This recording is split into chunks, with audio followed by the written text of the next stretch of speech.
Well, guys, Payback came and went, and honestly, I'm fairly surprised on how it turned out. Like, I really am.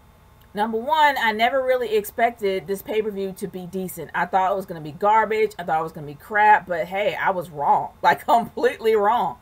I actually thought that this was a pretty decent pay-per-view. I mean, they pulled it out of their butt. I'm not going to lie. Like, seriously, this was something that I thought was going to be in the crapper because of how poorly built it all was. But the one thing I'm going to definitely say is this. They don't need to have any more kickoff matches because nobody cares about them. With a lot of reviews that I have watched, nobody cared about the pre-show. Nobody cared about the kickoff. They need to stop with the kickoff and just make it a recap show all the way. But anyway, besides the kickoff, which nobody cared about, including myself because I've seen it a million times, End Zone Cast 1, yay. Let's get into the main card. Now, there's a lot of matches on this card that really surprised me and impressed me a little bit. Now, I'm going to go into Alexa Bliss. I've always gave Alexa Bliss a little bit of heat because I thought she was an average wrestler but an amazing talker. And she had a tendency to botch up her moves a lot. This was probably the best match in her career. Like, seriously. And I was really surprised at her performance. I really was. But the one thing that pissed me off with with Bayley versus Alexa Bliss for the SmackDown Women's title, no, Raw Women's title, my bad. The thing is that San Jose hasn't gotten a WWE pay-per-view in 10 years. Do you think you can just throw them a bone about having their hometown hero win? I'm just saying. They were waiting for you guys. They paid money to see you guys. And they've been waiting for 10 years for you guys. Can't you give them like a little bit of a break? I'm just saying. I'm just saying. But as soon as they brought up history, I'm like, oh boy, they're going to give it to Alexa. And they did. But honestly, Alexa's going to be a great heel champion. I got no beef with that. It's just messed up how Bayley in her hometown, and we still haven't seen her dad, got lost in her hometown. Come on, man. I don't know what Vince has against hometown heroes, but come on, man. Come on. They pay money to see y'all. But other than that, let's talk about the first match of the night, which happens to be Chris Jericho versus Kevin Owens for the U.S. title. Now, I love Kevin Owens' gimmick. It's something different. It's something interesting. And having two Canadians fight over a U.S. belt is hilarious. But I was really surprised with the outcome. You know, the match I knew was going to be great because, yes, it's Chris Jericho. Chris Jericho makes everybody look good. And Kevin Owens is an amazing heel, which makes everyone look good, too. They have great chemistry. So I expected it to look good, and it did. But I did not expect Chris Jericho to win, like, ever. And I'm like, okay, a lot of people are predicting that, okay, well, that means he's not going to be traveling with Fozzy anymore. He's going to probably go with Fozzy and do his tour, but the belt may be put on hold for a while, probably until after Backlash, maybe. Because now he's officially on SmackDown. So more than likely, he's going to probably wait till Backlash to actually have a rematch. Well, I mean, have an actual match with AJ Styles, and then have the rematch probably down the line when either AJ or Kevin Owens takes it back. I did not care much for the tag team title match. I should have, but I didn't. But I actually started caring more about it towards the end when Cesaro and Sheamus are now officially heels. The reason why I didn't care much about it is because it seems like this whole lawsuit with the whole Broken Brilliance gimmick is getting really annoying. And you have no idea whether or not he's actually going to be Broken Matt or if he's going to be regular Matt or hardcore or whatever attitude Matt, whatever he is now. You have no idea. And you don't know whether or not they actually have bought it or whether or not they haven't. I don't know. It's just like in between, it's always, you know, the Broken Brilliance. Yes. I can't do it right. But other than that, you don't know which Matt you get. And it's getting annoying how he keeps doing delete. And then he keeps acting like old Matt from like the Attitude Era days. But it's weird. Like the whole thing was weird. But other than that, the match actually was an expected match with the Hardys. It was good. But I loved the ending. The fact that they showed good sportsmanship at the end. Then all of a sudden he just clocked them one. And then Sheamus gave a bro kick to Matt Hardy. And I think he broke his nose. From what I heard, I didn't see any blood. I've been going in and out because I was exhausted. But other than that, they all turned heel. Cesaro and Sheamus are now officially a heel tag team. I am so happy. Which means that they're going to take the titles back and be heel champions. And we need heel champions for Raw right now. But I was excited about that after seeing that ending. But let's move on to the House of Horrors match. Oh, good gravy. What is there to say? The House of Horrors match had a potential to be great. I'm not gonna lie. I'm excited about that because I like unique stuff. I'm a weird chick. But it's just, yes, the timing was off. It was in another time zone. They filmed it in Missouri, according to Wrestling Regret. He actually did film it in Missouri, probably at a certain hour. But if you go out to the West Coast in San Jose at 6 o'clock, there is daylight.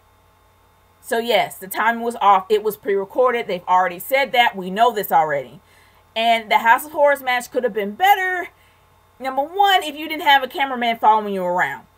And number two, if you had wall cams all over the place. It would have felt more immersive. And number three, why was Randy's shirt already off and he was wearing pants? I don't know. It made no sense. But other than that, yes, the refrigerator landing on top of Randy. It made no sense for Randy Orton to be in that ring. I'm sorry, it made no sense at all. But the one thing I can say is this. If Bray Wyatt is extremely supernatural to where he could literally teleport from one room to another, why couldn't he just teleport to the ring? Or at least tell the driver to drive on and leave Randy stranded in the house. But I think the worst part of the entire match was after the fact that when Bray Wyatt came outside, he was like, "Follow the buzzers," and the lights just turned red. I was expecting the house to catch on fire like what Randy Orton did to the compound and burn up the house, which lets me know that had to be somebody's house that they lended out. I was hoping it was a house that was marked to be condemned and they were like literally can set that house on fire or blow it up. And we didn't get that. We got red. We didn't get fire. We got red. That was pathetic. But other than that, the fact that Bray Wyatt had to have help from Jinder Mahal and the Singh brothers. They're not the Bollywood brothers anymore. The Singh brothers is stupid. They can never give Bray a break. They're gonna always screw with him no matter what. And that's jacked up. But now let's move on to the match that I consider is somewhat of a disappointment. And that was Seth Rollins versus Samoa Joe. The reason why I say it's a disappointment because there should be a little bit more heart and more passion behind this match. Seth Rollins was put on the shelf because of this guy. And I know it was out of an accident, but it should have been more heart to it. I mean, shoot. He went far beyond the Call of Duty to take down Triple H and go and find him. Went to NXT to look for this man, to track him down, to fight him. And then you got Samoa Joe, the dude that put you on the shelf, and you're like, okay, let's rumble. I'm like, no, dude, this dude took you out.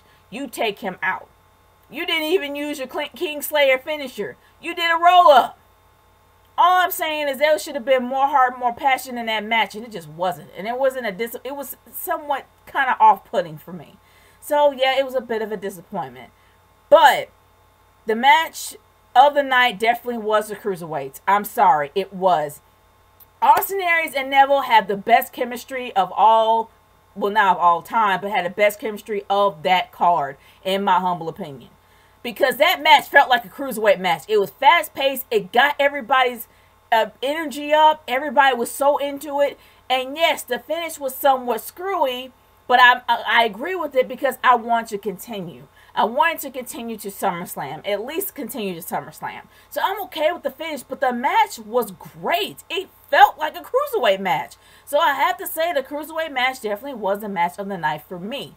Now the main event. Okay.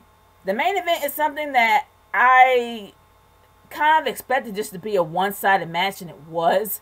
Braun Strowman beat the ever-loving crap out of Roman Reigns, and everybody cheered him on.